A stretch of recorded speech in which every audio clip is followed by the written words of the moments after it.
क्या आप भी पेचेक टू पेचेक जी रहे हैं और आपको लगता है कि पैसे बचाना बहुत मुश्किल है? तो आज इस वीडियो में मैं आपको वो तरीके बताने जा रही हूँ जिनसे आप पैसे बचाना शुरू कर सकते हैं, चाहे आपकी आय कितनी भी कम क्यों न हो। चाहे आप कर्ज में हो, मुश्किल से अपना खर्चा चला रहे हो या सिर्फ अपनी आय को और बेहतर बनाना चाहते हो, ये समस्याएं हम सभी को कभी न कभी झेलनी पड़ती हैं। मैं समझती हूँ और आज मैं आपको कुछ ऐसे आसान और प्रभावी तरीके बताऊंगी जिनसे आप अपनी वित्तीय स्थिति को सुधार सकते हैं। हमारे अपने चैनल मेरा पैसा मेरी बचत में आपका बहुत बहुत स्वागत है। इस वीडियो में हम बजट बनाने, खर्चों में कटौती करने, बचत को ऑटोमेट करने और कुछ और टिप्स के बारे में बात करेंगे। तो वीडियो को अंत तक जरूर देखें ताकि आप जान सकें कि कैसे आप भी अपनी बचत शुरू कर सकते हैं आज ही। क्यों पैसे बचाने के लिए अपनी मानसिकता महत्वपूर्ण है? पैसे बचाने के लिए सबसे पहले आपको अपनी मानसिकता बदलनी होगी। बहुत से लोग सोचते हैं, मेरे पास तो इतना कम पैसा है, मैं बचत कैसे कर सकता हूँ? लेकिन असल में थोड़ी थोड़ी बचत भी समय के साथ काफी बड़ी हो जाती है। दीर्घकालिक सोच अपनाएं, अपने पैसों को सिर्फ खर्च करने के बजाय उन्हें अपने भविष्य के लिए एक टूल की तरह देखें। छोटे छोटे पैसे भी एक दिन बड़े रूप में इकट्ठे हो सकते हैं। ये सोच आपको अपने खर्चों को नियंत्रित करने में मदद करेगी। जानिए आपका पैसा कहाँ जा रहा है। सबसे पहले आपको अपनी आय और खर्चों का सही तरीके से हिसाब रखना चाहिए। ये सुनने में आसान लगता है, लेकिन कई लोग नहीं जानते कि उनका पैसा कहाँ जा रहा है। बजट ऐप्स या साधारण स्प्रेडशीट का उपयोग करें। आप Mint, YNAB, you need a budget जैसे ऐप्स का इस्तेमाल कर सकते हैं या फिर एक साधारण एक्सेल शीट में भी खर्चों का हिसाब रख सकते हैं। इससे आपको ये स्पष्ट रूप से दिखेगा कि आप कहाँ अधिक खर्च कर रहे हैं।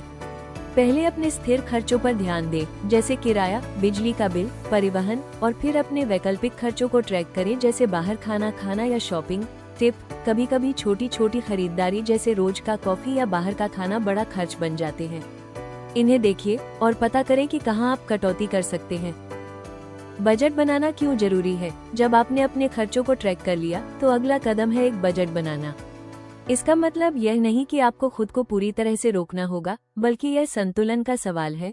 एक साधारण तरीका है 50-30/20 नियम, जिसमें 50% आपकी आवश्यकताओं जैसे घर का किराया, उपयोगिताएं, राशन में जाता है, 30% आपकी इच्छाओं जैसे बाहर खाना, मनोरंजन में जाता है और 20% बचत या कर्ज चुकाने में जाता है। छोटी शुरुआत करें। अगर 20% बचत करना अभी मुश्किल लग रहा है तो 5% या 10% से शुरू करें। सबसे महत्वपूर्ण बात है नियमित रूप से बचत करना, चाहे वो कितना भी कम क्यों न हो।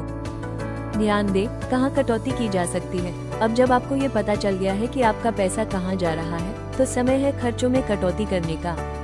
इसका मतलब यह नहीं कि आपको हर चीज से पूरी तरह से वंचित होना पड़े, लेकिन आपको ये समझना होगा कि कहाँ पर आप अनावश्यक खर्च कर रहे हैं। गैर आवश्यक खर्चों को पहचानें। क्या आपके पास ऐसी कोई सदस्यताएं हैं जिनका आप उपयोग नहीं करते? या शायद आपका किराना बिल ज्यादा हो सकता है। छोटे छोटे बदलाव से बड़ा फर्क आ सकता है। यहाँ कुछ व्यवहारिक टिप्स, त्वरित उपाय हैं। ज्यादा घर पर खाना बनाएं, खासकर लंच।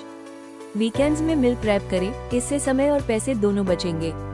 उन सदस्यताओं या सदस्यता सेवाओं को रद्द करें जिनका आप सचमुच उपयोग नहीं करते। खरीदारी से पहले कीमतों की तुलना करें, इससे भी आपको पैसे बचाने में मदद मिल सकती है। बचत को आसान बनाएं। पैसे बचाने का एक सबसे आसान तरीका है अपनी बचत को ऑटोमेट करना। जैसे ही आपको वेतन मिले, अपने चेकिंग अकाउंट से बचत अकाउंट में स्वचालित रूप से ट्रांसफर सेट करें। इससे आपको यह एहसास ही नहीं होगा कि आपने पैसे बचा लिए हैं। डायरेक्ट डिपॉजिट या एप्स का उपयोग करें। आप अपने वेतन का एक हिस्सा सीधे बचत अकाउंट में जमा करा सकते हैं, या आप एकॉन्स और डिजिट जैसे एप्स का उपयोग कर सकते हैं, जो आपके खर्चों को गोल करके बचत कर देते हैं। आपातकालीन फंड टिप: अगर आपका कोई आपातकालीन फंड नहीं है तो कोशिश करें कि कम से कम 10,000 रुपए से 20,000 रुपए बचाएं, ताकि आपातकालीन स्थिति में यह आपकी मदद कर सके।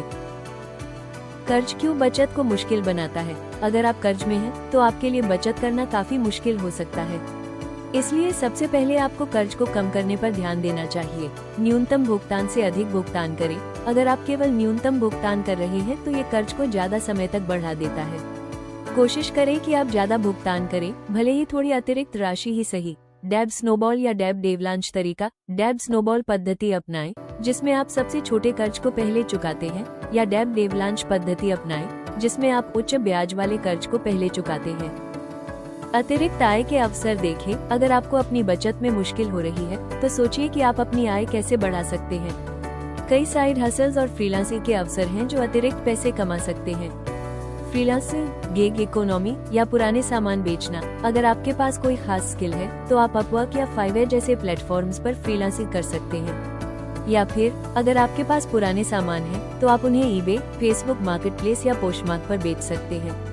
खुद में निवेश करें। दूसरा तरीका है कि आप नई स्किल सीखें। अगर आप कुछ ऐसा सीखते हैं जो डिमांड में हो तो इससे आपको एक बेहतर नौकरी मिल सकती है या प्रमोशन हो सकता है। बचत में समय लगता है। याद रखें, पैसे बचाना रातों रात नहीं होता। इसमें समय और नियमितता की जरूरत होती है। छोटी छोटी शुरुआत करें और धीरे धीरे आगे बढ़ें। प्रेरित रहें। बचत करने का सबसे बड़ा हिस्सा ये है कि आप खुद को प्रेरित रखें और अपने लक्ष्य की ओर कदम बढ़ाते रहें। चाहे आप किसी छोटी राशि से शुरुआत करें, धीरे धीरे आप बड़े परिणाम देखेंगे। तो दोस्तों, अगर आप भी पेचेक टू पेचेक जी रहे हैं तो परेशान होने की जरूरत नहीं है। इन आसान टिप्स को अपनाकर आप अपनी बचत शुरू कर सकते हैं और अपने वित्तीय भविष्य को बेहतर बना सकते हैं। अगर आपको यह वीडियो पसंद आया हो तो लाइक और सब्सक्राइब जरूर करें और इसे उन लोगों के साथ शेयर करें जो इसे इस्तेमाल कर सकते हैं। अगर आपके पास भी पैसे बचाने के कुछ तरीके हो तो कमेंट में बताएं। मुझे आपकी सलाह का इंतजार रहेगा। धन्यवाद। याद रखिए, छोटे कदम ही बड़े बदलाव लाते हैं।